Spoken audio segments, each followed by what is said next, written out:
அஸ்ஸலாமு அலைக்கும் வரஹ்மத்துல்லாஹி வபரகாத்துஹு. அல்ஹம்துலில்லாஹி ரப்பில் ஆலமீன். அஸ்ஸலாத்து வஸ்ஸலாமு அலா ரசூலின் கரீம். அம்மா பஅத். அன்பார்ந்த அல்லாஹ் நல்லடியார்களே, நாம் தர்மம் என்கின்ற பெயரில் அனாதைகளுக்கு தர்மம் செய்கிறோம், முதியோர்களுக்கு தர்மம் செய்கிறோம், இல்லாதப்பட்டவர்களுக்கு தர்மம் செய்கிறோம், அல்லது குடும்பத்தில் இருக்கவர்களுக்கே தர்மம் செய்கிறோம். இதெல்லாம் தர்மம் தான். ஆனால் இது மட்டும்தான் தர்மம் என்றால் கிடையாது. ஸல்லல்லாஹு அலைஹி வஸல்லம் அவர்கள் கூறினார்கள், குல்லு மஅரூஃபின் ஸதகா, ஒவ்வொரு நன்மையும் தர்மம் என்று கூறினார்கள். ரோட்டில ஒரு கல் இருந்தால் அதை எடுத்து நாம் ஓரமாக போட்டாலும் அதுவும் ஒரு தர்மம் தான். அறியாத மனிதனிடத்தில சென்று சிரித்து பேசினாலும் அதுவும் ஒரு தர்மம் தான்.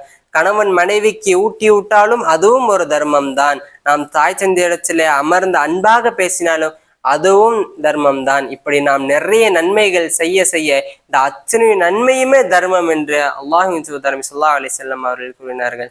எனவே எம்மால் அனாதைகளுக்கோ அல்லது முதியோர்களுக்கோ தர்மம் செய்யக்கூடிய பாக்கியம் இல்லாட்டி கூட இப்படி நிறைய நன்மைகளை செய்து தர்மம் பெறக்கூடிய பாக்கியத்தை அல்லாஹ் ரப்பல் ஆலமீன் நம் அனைவருக்கும் ஆக்கியரில் புரிவானாக. அஸ்ஸலாமு அலைக்கும் வரஹ்மத்துல்லாஹி வபரகாத்துஹு.